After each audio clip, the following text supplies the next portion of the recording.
Welcome to the Coalition for Sensible Safeguards and Public Citizens webinar on artificial intelligence and regulation. I'm Katie Tracy, Senior Regulatory Policy Advocate at Public Citizen. The Coalition for Sensible Safeguards is a coalition of over 220 public interest organizations united in the belief that an effective regulatory system is essential to protecting the common good. Public Citizen is a nonprofit consumer advocacy organization with over 1 million members that champions the public interest in the halls of power. Public Citizen defends democracy, resists corporate power, and fights to ensure that our government works for the people and not big corporations. Public Citizen and Consumer Federation co-chair the coalition, and our executive committee also includes the AFL-CIO, the Center for Progressive Reform, the Economic Policy Institute, Natural Resources Defense Council, and the Union of Concerned Scientists. Today, Public Citizen, the Coalition for Sensible Safeguards, and our esteemed panel of experts will engage in a conversation about whether artificial intelligence can be responsibly used in designing regulatory protections. Panelists will discuss the potential dangers of AI throughout the rulemaking process, from rule design through notice and comment to finalization. Panelists will explore the dangers from hallucinations to discrimination and the threat of civil service displacement, as well as examine whether AI presents opportunities for helping agencies improve safeguards. First, some logistical issues. This webinar is being recorded, and we will also have question and answers. You can post those in the Q&A button at the bottom of the screen. We will ask questions throughout as we can. In the interest of time, I will summarize the impressive bio of our panelists, but I do urge you to look up each of them after the webinar. So our panelists include JB Branch. JB is the Director of Federal AI Governance and Technology Policy for Public Citizens Congress Watch Division. He leads public citizens advocacy efforts on AI accountability, consumer data and privacy rights, tech product safety, platform oversight, and child online safety protections. Cary Coglianese is the Edward B. Shills Professor of Law and Professor of Political Science at the University of Pennsylvania Law School. He is also the founding director of the Penn Program on Regulation. Cary specializes in the study of administrative law and regulatory processes, with an emphasis on the empirical evaluation of alternative processes and strategies in the role of public participation, technology, and business government relations and policymaking. Lauren McFerran is the executive director of the AFL-CIO Tech Institute. Lauren works to ensure that emerging technologies, including AI, are deployed in ways that empower workers to strengthen collective bargaining. Lauren brings decades of experience at the highest levels of federal labor policy, having served as the chairman of the National Labor Relations Board, senior fellow at the Century Foundation, and in notable roles on the Senate Help Committee. Jonathan Walter is a senior policy counsel with the Leadership Conference on Civil and Human Rights, Center for Civil Rights and Technology. He advocates for inclusive tech policy on the Hill before different federal agencies and in external coalitions. He has previously served in prominent roles at Common Cause, Public Knowledge, and on the House Committee on Education and Labor. And Ben Zipperer is a senior economist with Economic Policy Institute. Ben also serves as senior research fellow at the Center for Economic Policy Research and a research associate at the Center of Wage and Employment Dynamics at the University of California, Berkeley. Ben is a noted expert on minimum wage, inequality, and low-wage labor markets. As I said, we have an esteemed panel here. Please look them up after the webinar. They have many more positions and titles and publications that I mentioned here, so please take a look. Thank you to all of our panelists for their participation today. I now want to turn it over and introduce our moderator, Rachel Weintraub, the Executive Director of the Coalition for Sensible Safeguards. Over to you, Rachel. Thank you so much, Katie, and thank you all for being here, our panelists, our audience. So what we're going to do today is have a dynamic conversation about what AI is and how it is used in regulation and throughout government, things that work, things we're concerned about. But first, I want to level set and define terms. So first, I want to ask, let's go to JB first. What is AI and why is there so much hype about it? Yeah, well, thank you, Rachel, and thank you everyone for being here today. AI is sort of the hot topic issue right now. You're seeing it in the news, you're seeing it in Congress. Everyone wants to talk about AI. And for some folks, they might be new to artificial intelligence, but it's actually been around since the 1950s. One of the first research conferences on AI happened in the late 1950s at Brown University. And prior to this, if some of you were texting and there was that like auto-generated text that sort of finished your sentences, that was AI. Clippy word art when you were, working on Word documents back in the day, and the little clip was providing suggestions. That's also an early version of AI. It's a broad term. It's not a single technology. It can be used to make predictions, create video, make recommendations. A common usage might be facial recognition technology or recognition technology in things like a Waymo or a Tesla that is trying to identify and differentiate between a stop sign, a person, a car, a bus, a building, and travel on roads. It's really an umbrella term, and it really refers to computer systems that typically would be completing tasks that might require human knowledge of a person. Most popularly, you're probably familiar with this with large language models. These are AI systems that can perform a wide range of tasks that might include writing, coding, providing synthesis or summarizations of research, or reasoning through problems. What has really changed most recently, and this is why it's such a hot topic, is that there's been a huge improvement in AI over the last just few years, really. Now, AI systems can generate texts or original content. They can create deep fake videos, including deep fake political videos, deep fake non-consensual images of folks. And then in terms of, from a regulatory perspective, I think there's a lot of hype around AI because there's a lot of promise to this technology, and there's a lot of investment being made into it where a lot of the tech folks feel as though it's going to result in mass efficiencies, economic booms and things along those lines.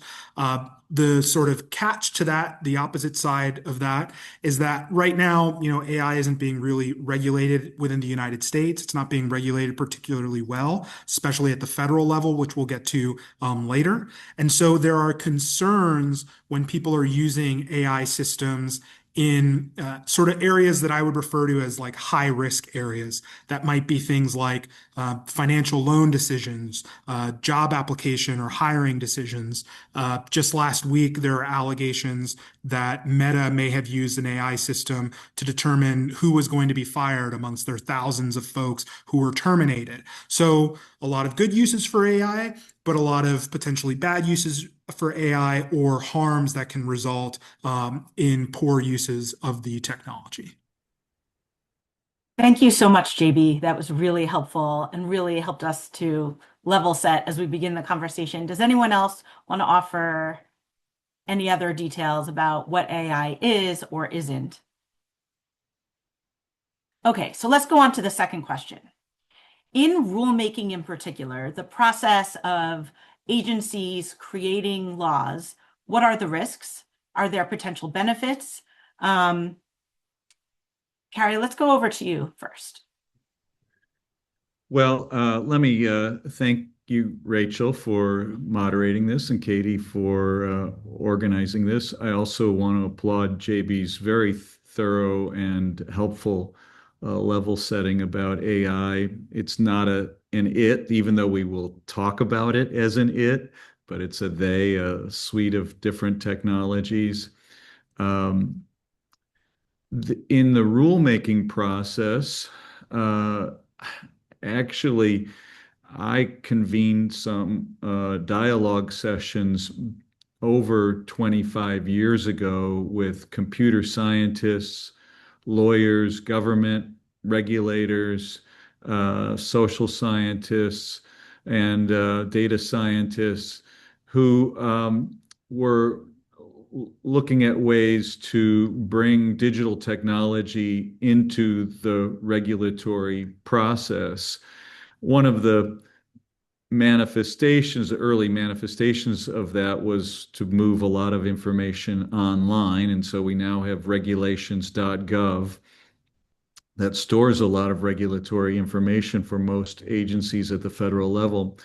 But even at that time, there were discussions about the use of natural language processing to help agencies themselves as they produce the rules. So if something like regulations.gov was a tool of digital technology that made rulemaking more transparent, natural language processing was a tool that could be used in-house at agencies that experienced a large volume of rulemaking comments. And that use has actually been put in place now for about those 25 past years, especially when agencies have hundreds of thousands or millions of comments that are coming in. These natural language processing tools, which are a type of AI, can be used to sort those comments, to detect trends in what folks are saying about a proposed rule, and help the agency better distill them. Now, that's just one use in the rulemaking process. And you might be thinking, gee, shouldn't government officials be the ones that are reading all of the comments that are coming in? The public is submitting these comments to the rulemaking dockets on proposed rules. And I guess I would say, and this is a general question across the board, anytime one is thinking about AI, is to ask the question, compared to what? And prior to the use of these natural language processing tools to sort out and digest and synthesize public comments, what agencies relied on were government contractors. They didn't have the staff in-house to deal with hundreds of thousands of comments, so they farmed it out to contractors. And back in the day, actually, these contractors would literally photocopy comments, clip them out, and sort of sort them in different categories and do what essentially natural language processing tools can do now so quickly and rather effectively. So that's one use, and I think that's a use that probably is the most common. A second use, though, is just in research, in digesting data and studies. I think back to the period of the COVID pandemic. There were actually around the world hundreds, if not thousands, of scientific research studies that were coming out every week, and no COVID researcher could digest all of that and keep up in real time. And the same thing could and is true in regulatory agencies. AI tools are used to help digest, synthesize large bodies of research and inform agency decision makers and as they inform decision makers in the private sector.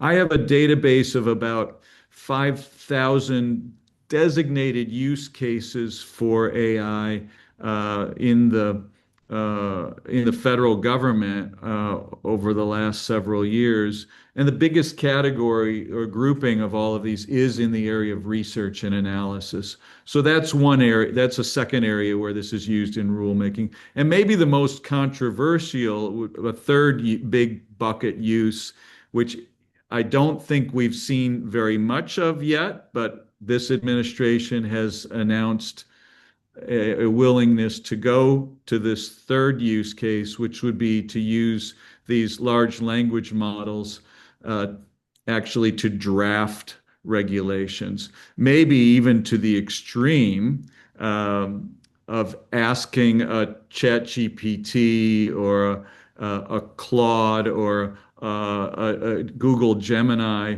what should I do? And actually kind of making decisions that ordinarily would be made by humans. Again, the big question is compared to what? Compared to humans, they can digest things and synthesize a lot of information faster. They can recognize patterns in many different variables, whereas humans can only hold maybe 4, 5, 6, 7 variables at most in mind at any given time.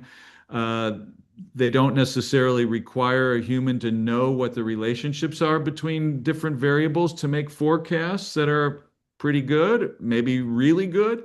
Um, but they do have some problems and downsides to them as well. And I'm happy to, continue the conversation with others. I'm sure that's what we will want to get into a bit in this conversation. But just to lay out, I think those three big uses, digesting comments, doing research, and maybe ultimately doing some drafting or assisting with drafting of proposed and final rules are three big areas where AI tools are used or being contemplated being used in the rulemaking context.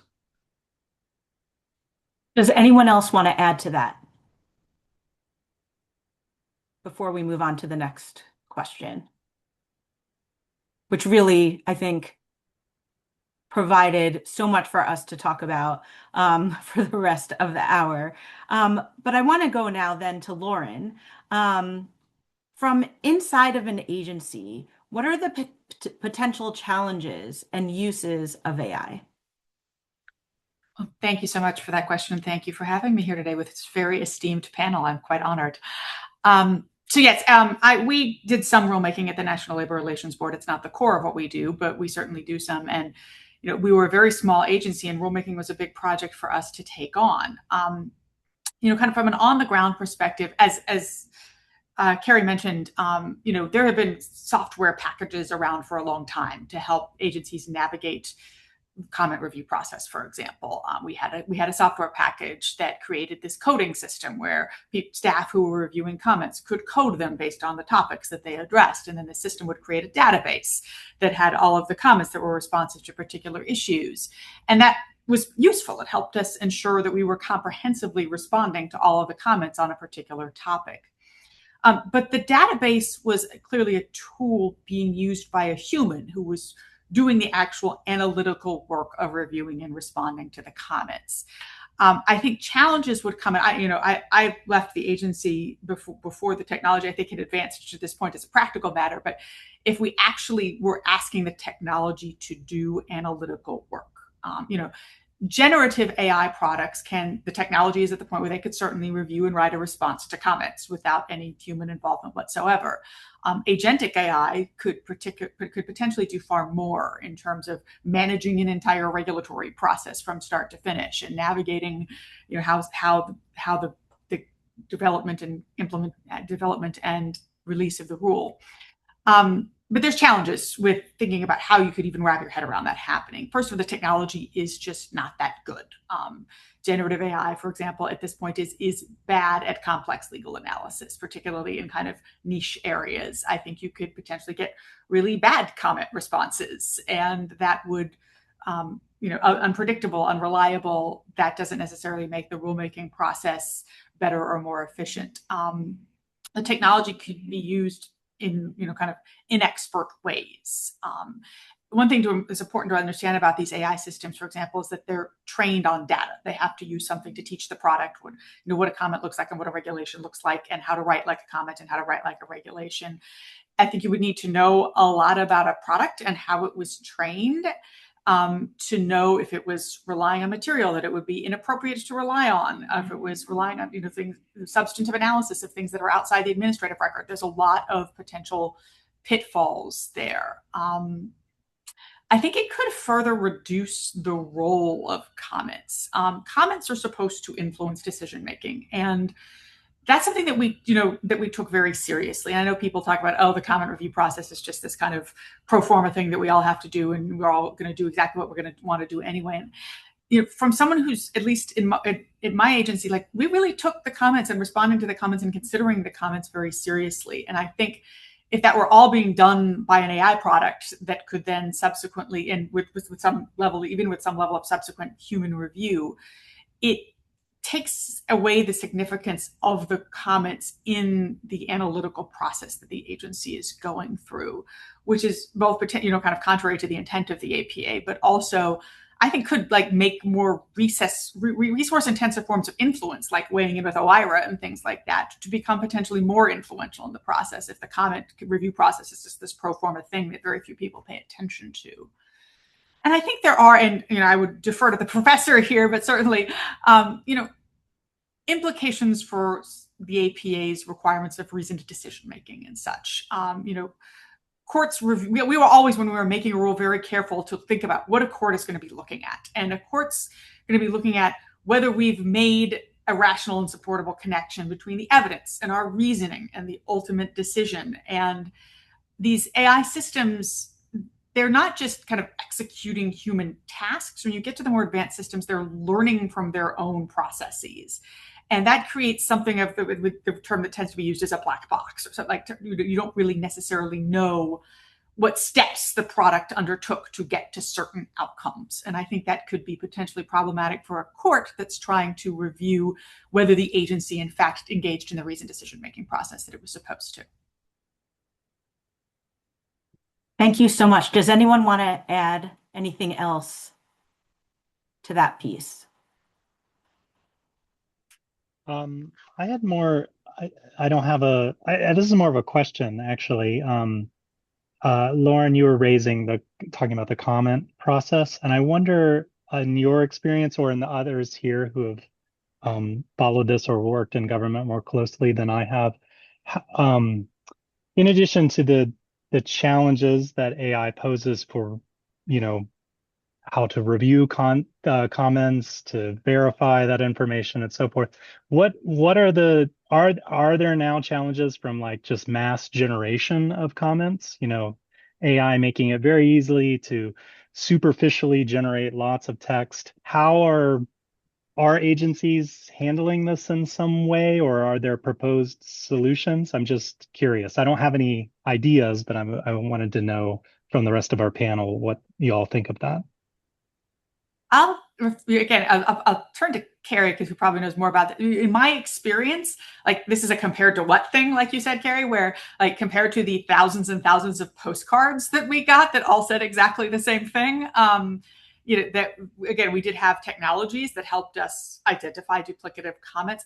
We did not see that at my agency, but we were doing rulemaking. When I was there overseeing rulemaking, it was 3 years ago at this point or something like that. The technology may well have advanced. Just from the literature that I've read, I don't know that that's become a huge problem. But Cary, I would totally defer to you on that one. Well, I would say on the modal rulemaking, it's not an issue. It's still true that probably, the most frequent number of comments, when you look at rulemakings and you say, how many comments were filed on each of these rulemakings, the most frequent number that would come up as the total number of comments submitted on a rulemaking would be closer to 0 or 1. Okay, so there's a lot of rulemaking is being done that just isn't eliciting a lot of public comment. Then at the other extreme, though, there are certain rules that do occupy, a greater degree of public attention and controversy even. And those rules can elicit, now upwards of tens of millions of comments that might come in.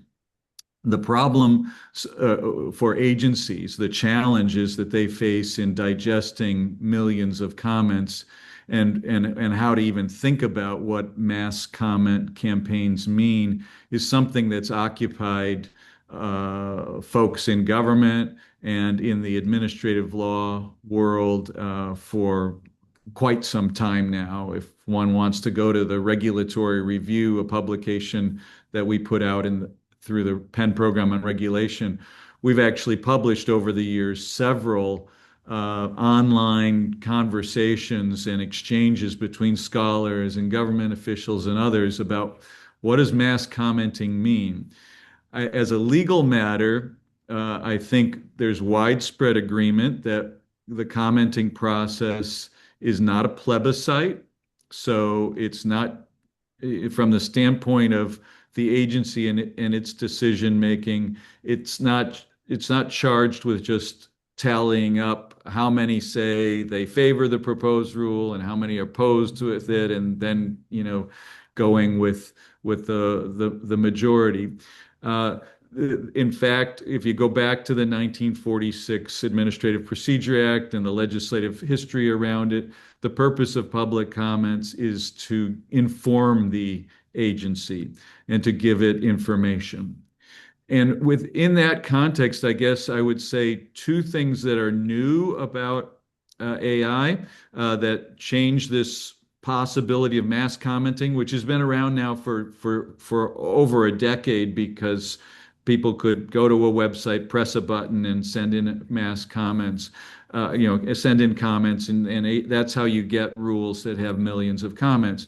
But today, there's, I think, two implications that AI brings. Maybe one that's more problematic and one that maybe is more positive. It remains to be seen which way the balance of these things goes. The more problematic way is that unlike what Lauren was saying compared to the old postcard campaigns, or even the early stage press a button on a website and we'll submit a comment, those usually submitted just duplicative comments, and usually they were very short too.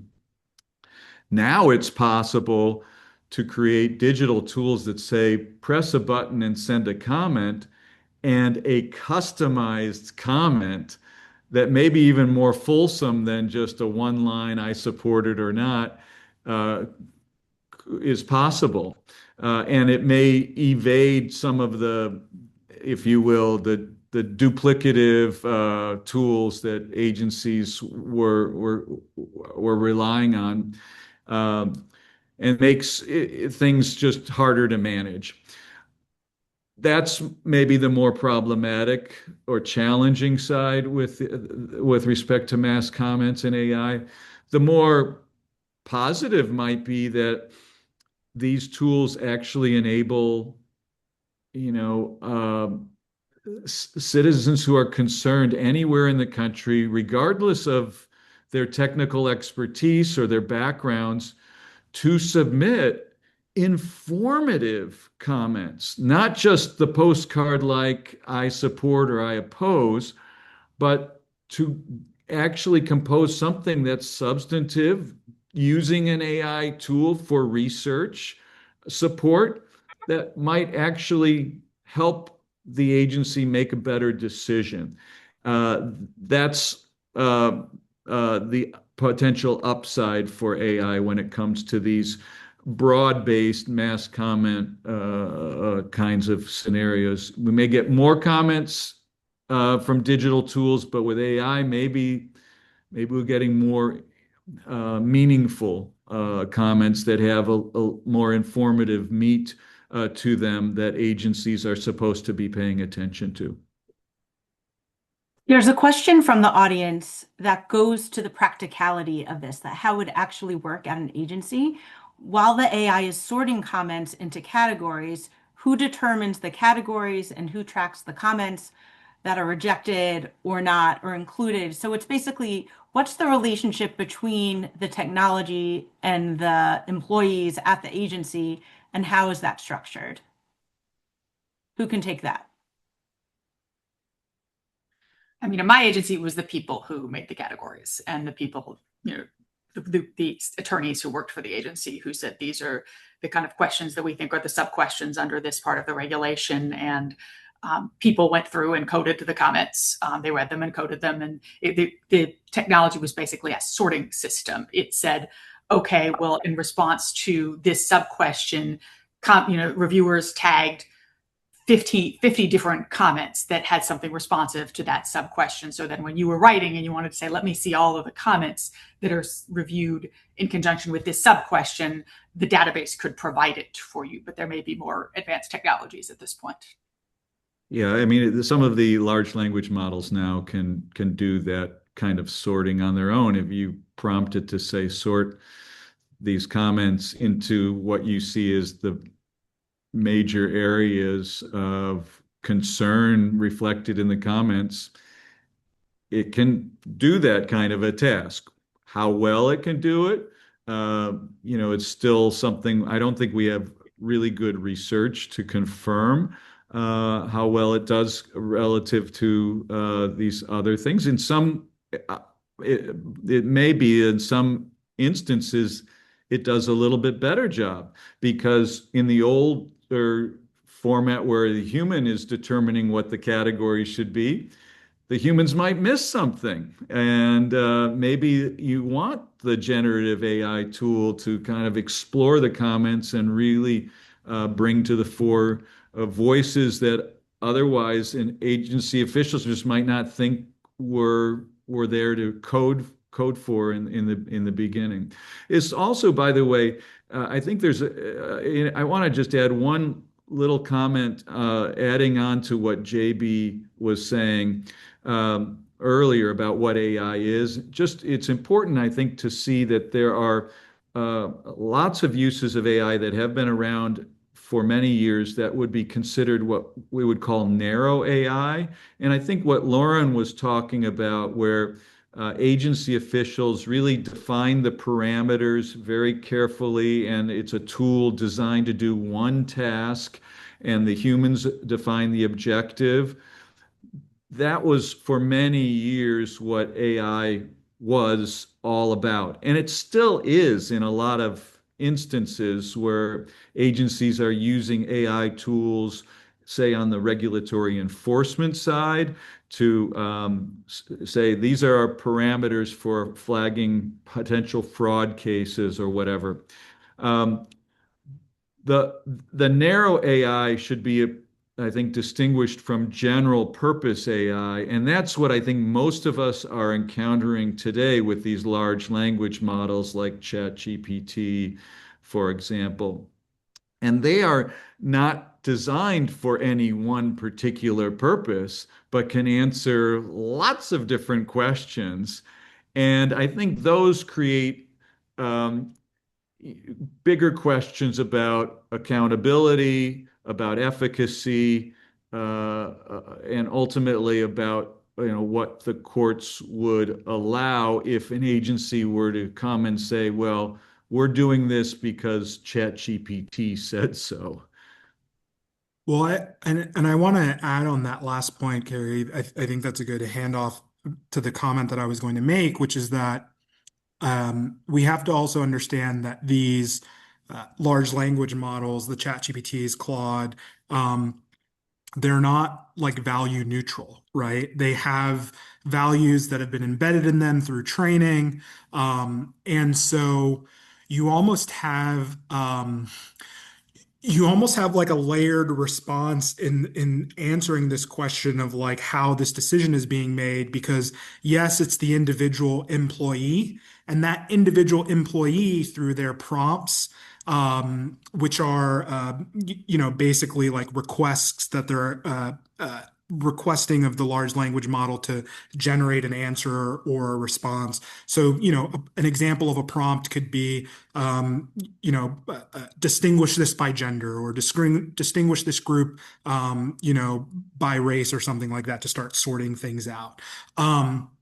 But interestingly, when you have agencies and you potentially have political appointees who may have, political agendas, or maybe attempting to reflect an administration's sort of political agenda, that flavor of prompt can change from person to person to person, from a political appointee who's very high up to, in comparison, a lifelong bureaucrat who's just trying to get the work done and is trying to look at things from an objective manner as much as possible and removing their own personal biases. So I say all of that to say that, my own personal, chat GPT or my own personal large language model that I'm using, even within the government, might look different from person to person. It might look different than Jonathan's, than Lauren's, and so on and so forth.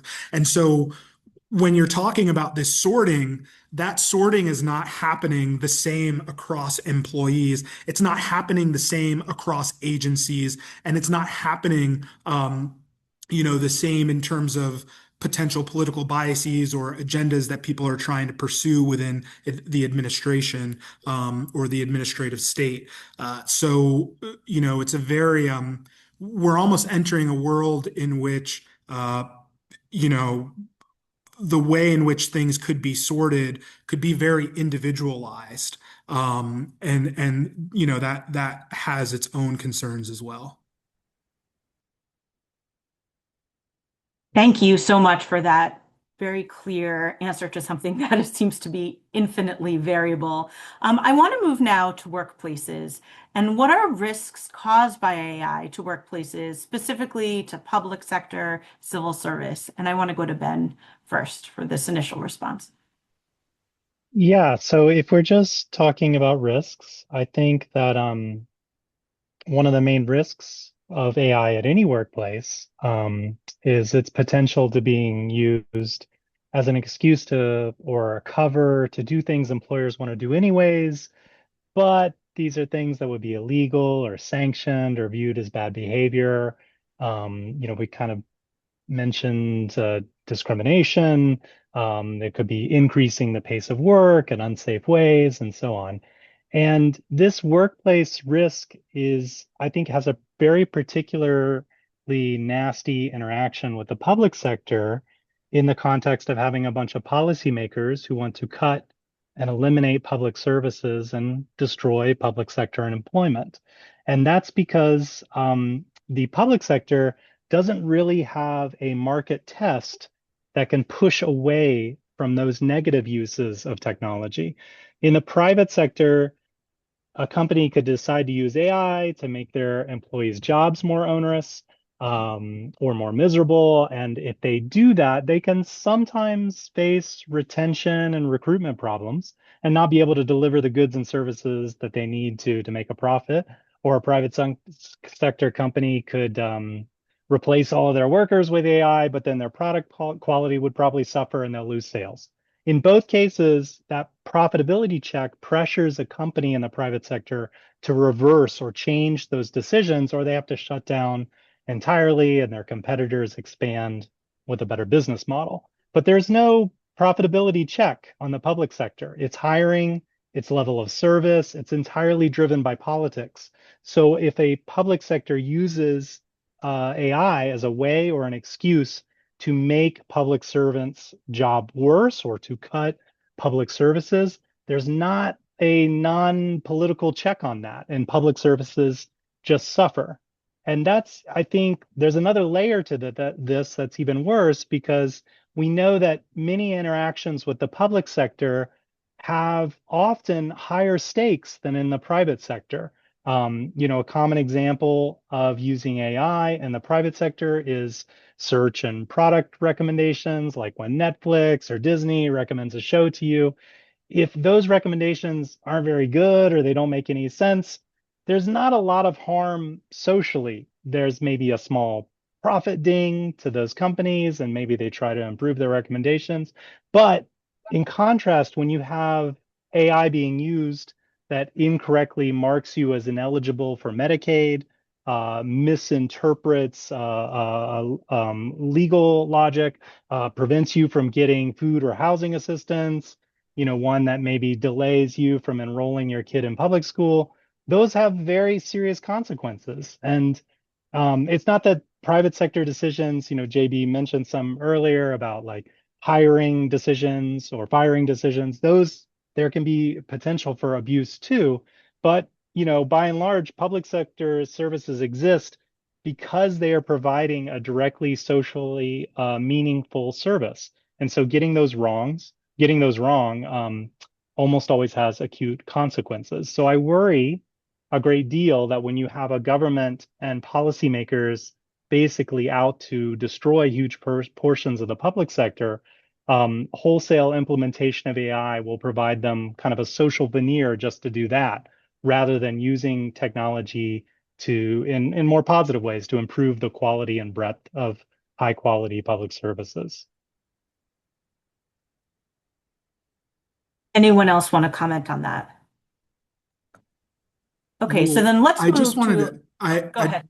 yeah, I just wanted to add something too. And there's um, uh, uh, just an interesting issue that, an incorrect administrative issue that is an incorrect administrative decision that is made by an AI system presents, which is like, how do you fact check that? Or how do you challenge it, right? If you are rejected of a government service, how do you go about challenging that? And similarly, we are increasingly entering into this realm where, um, when you when an individual provides a prompt to their large language model to receive whatever answer, they're not fully sure about how it rendered whatever decision it came to, right? I mean, there's some sort of understanding, but not much.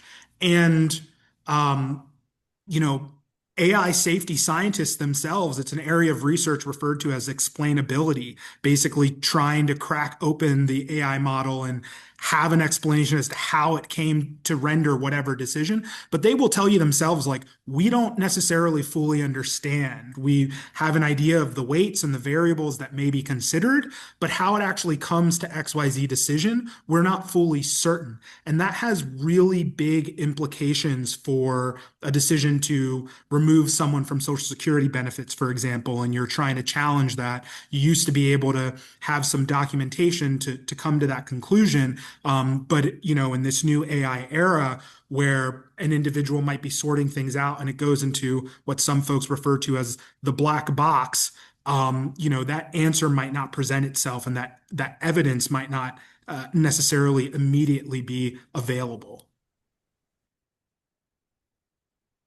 Thanks so much. I want to move to an issue that JB and Ben and others have mentioned, and I want to dig deeper on potential biases and risks of discrimination caused by or exacerbated by or exploited by AI in the regulatory process.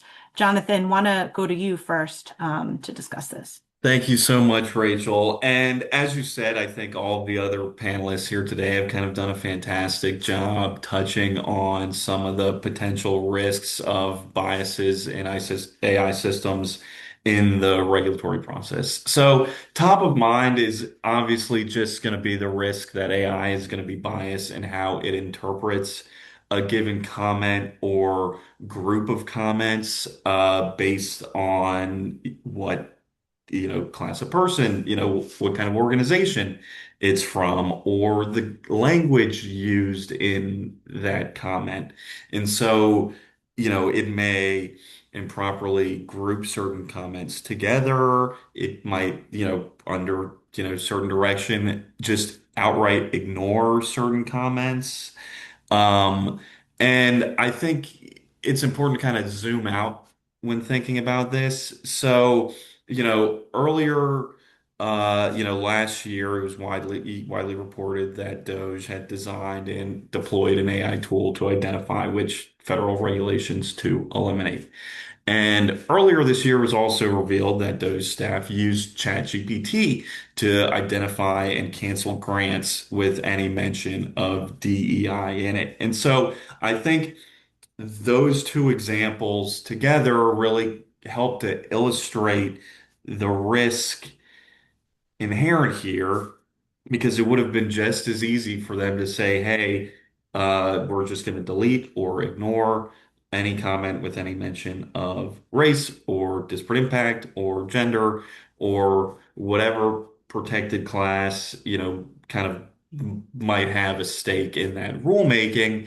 And then are all of the different downstream consequences that stem from that, right? It could be that the final rule just, happens to ignore certain anti-discrimination laws, right? It might not fully take that sort of thing into account.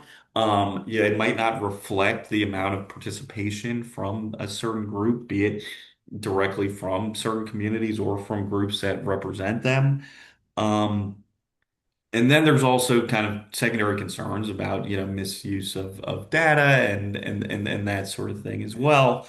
I also want to flag that, we recently put out polling in partnership with Voss Research and Strategy, and we found that, 75% of people support requiring companies that use AI for decisions about things like jobs, loans, and housing to prove that their AI systems do not discriminate. And like Ben was saying, when the government is making these decisions, there are also these kind of life and liberty altering impacts. And so, I haven't seen any polling directly on government use of AI, but it kind of across sectors and subjects, you can consistently see public support for regulation here. And I don't think it's a huge leap to say that, the general public would also certainly like to see some kind of restrictions around bias in AI systems used by the government.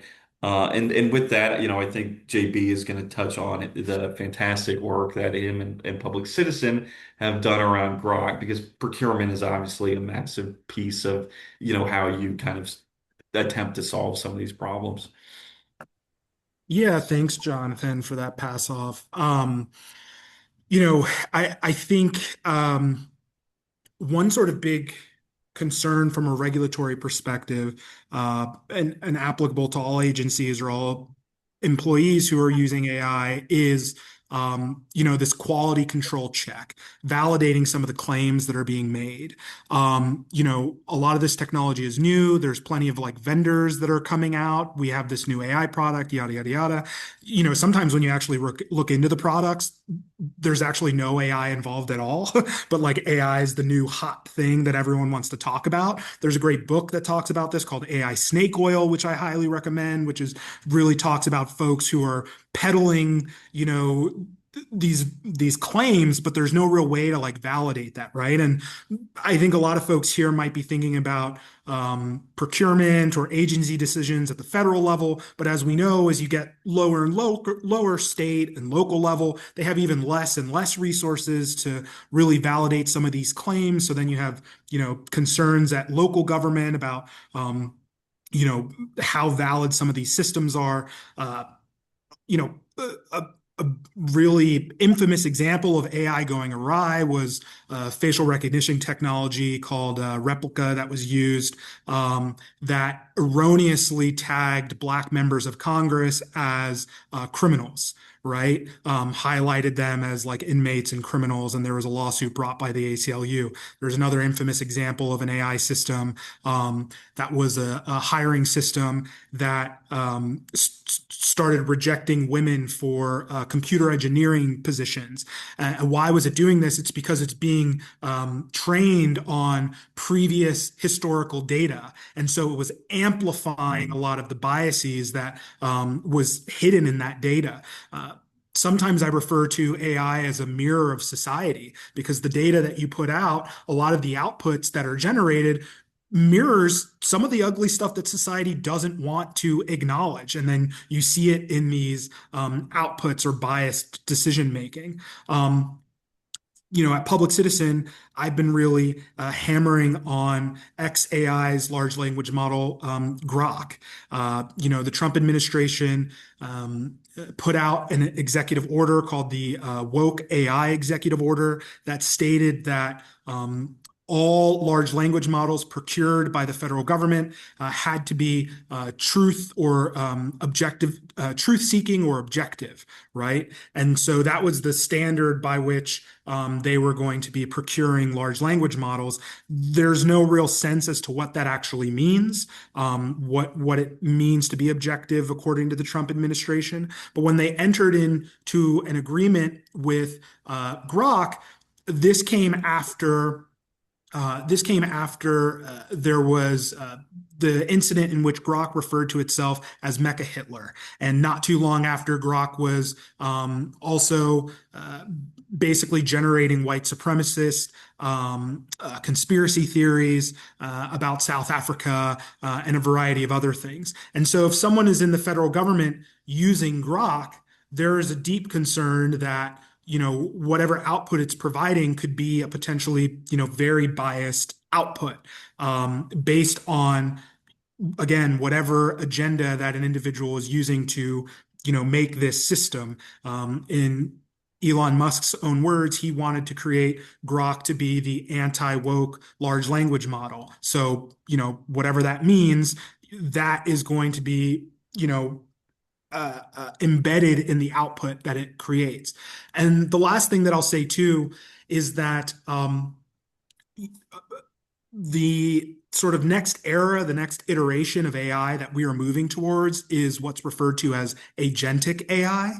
And agentic AI, folks are really just in the early stages of toying around with it, but it's these AI agents that can work autonomously, often light touch, and can do things in the background without folks really having to look over it. But there have already been a number of horrible AI agent incidences that have occurred, including people who've, connected their AI agents to their Gmail and it's completely deleted all of their inbox. I mean, that's low stakes, that's low risk, but you consider access to a large government database, or you consider access to confidential records or sensitive security records. The final thing that I'll say too is that, recently we had this OpenAI Hugging Face incident in which OpenAI was testing its most recent large language model. The system was not connected to the internet. The system was allegedly in a sandbox, which would have prevented it from being able to access a variety of other things. Well, this system by itself, without being prompted to, connected itself to the internet and also hacked a rival company or a well-known company referred to as Hugging Face that creates open source models, and hacked that system in order to gain security protocols to pass a test that it was being tested on. And so when I say that these engineers don't know how some of these systems work, they truly don't. I mean, they have an understanding, but this was sort of the doomsday scenario that people were calling about quite some time ago.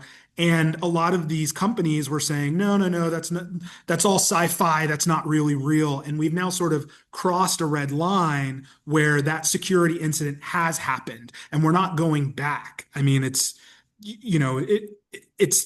occurred and it'll probably happen again. The hope is that it doesn't happen to some serious infrastructure or sensitive infrastructure. Can I build on that with two points? One, about procurement, which JB mentioned. These systems, when governments are using them, are by and large being built by private firms. So the terms of the government contract really matter. And there have been instances where there have been lawsuits filed challenging how the performance of certain algorithmic systems are performing, whether they're discriminating or not. And the private firm has said, sorry, we have trade secret protection. And we can't even let the government know exactly what we're doing, how we might be, for example, verifying or validating the efficacy or ensuring that it's not discriminating or whatnot. It's just really important for the federal government and state and local governments to really take seriously how those contracts are written so that the government and maybe even the public for certain systems, in certain contexts when challenged or whatever, can get information from the firm about how these systems are performing. So contracting, it's a sort of an old-fashioned thing, and it's a human task. Maybe it's increasingly itself being aided by AI, but nevertheless, contracting for these systems matters. The second thing I want to just say very briefly is that even when governments have procured private sector systems that they have been assured are tested well, that have good security protocols, privacy protections, and the like, there's a human governance challenge in making sure that that preferred, that tested, validated system is the one that government employees are actually using. There's a recent audit report out of the province of Ontario in Canada that showed that when they've found the uses that employees were making on the job of AI, that 95% of those uses were being made with the employee's own access to non-certified, not the proprietary preferred AI system that the province had designated for employees to use. So we have still, even in this high-tech space, regulatory challenges, management challenges that are very much people-oriented. Contracting, personnel management still really are important and shouldn't be overlooked.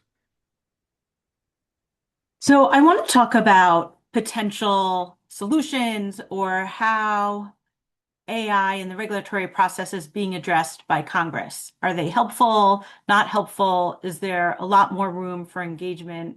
Open this to everyone. JB, do you want to take a first stab at responding? Sure. I think that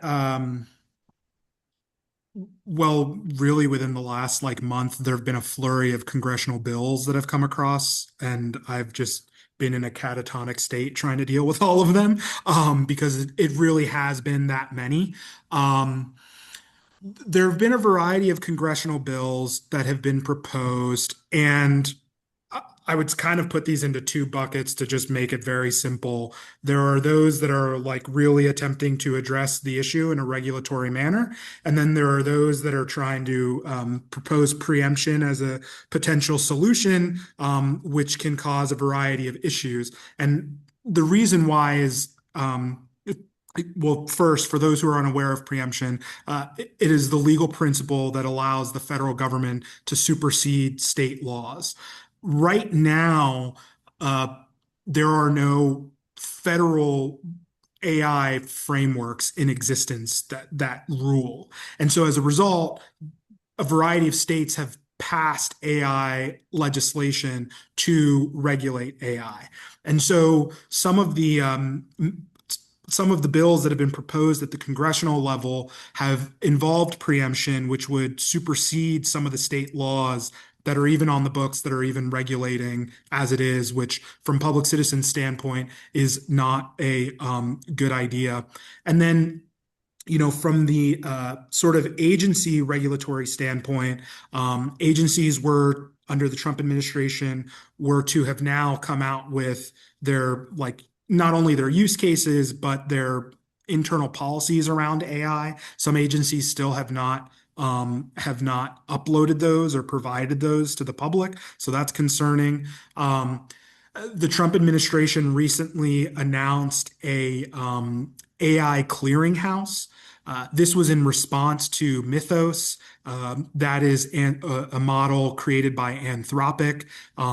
Basically, Anthropic warned the federal government, we have this new model and it's capable of hacking just about everything.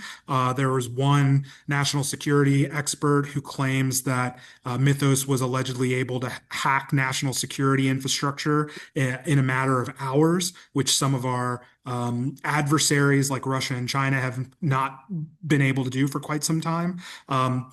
The clearinghouse is conceptually a good idea where you would have, if there's a company that is concerned about their AI model, they could provide it to the federal government. The federal government would basically say, okay, take a chill pill and pause. We're going to look at this and decide whether or not this should be open to the public and make a yes or no decision. The problem with that is that it's entirely voluntary. So it's basically dependent on these AI companies tattling on themselves saying, oh, hey, we have a model that we're concerned about. Federal government, could you take a look at it? Which, I think the OpenAI Hugging Face example is a great example that no, they aren't going to do that.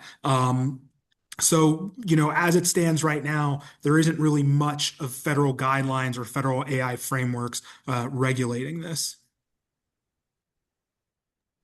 Does anyone else want to add to that? I'll just quickly jump in and also, suggest to the audience that they take a look at Senator Peters' 2024 Prepared for AI Act. It attempts to codify the 2024 OMB memo, and so, it establishes things like a chief AI officer council and agency AI governing boards, and it establishes requirements around risk mitigation and the use of AI in procurement. So, I think it's important to kind of reflect on some of the past attempts by the, previous administration to solve some of these issues.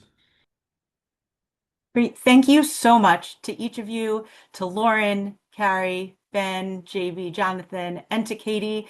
Working with Public Citizen on this panel has been fantastic. So much work to do. I think you really outlined the key issues that we're struggling with, and there's so much work to do to provide guardrails to protect people as we move forward in this rapidly moving technology. Thank you all so much, and thank you to the audience who asked so many great questions, tried to incorporate as much as we could.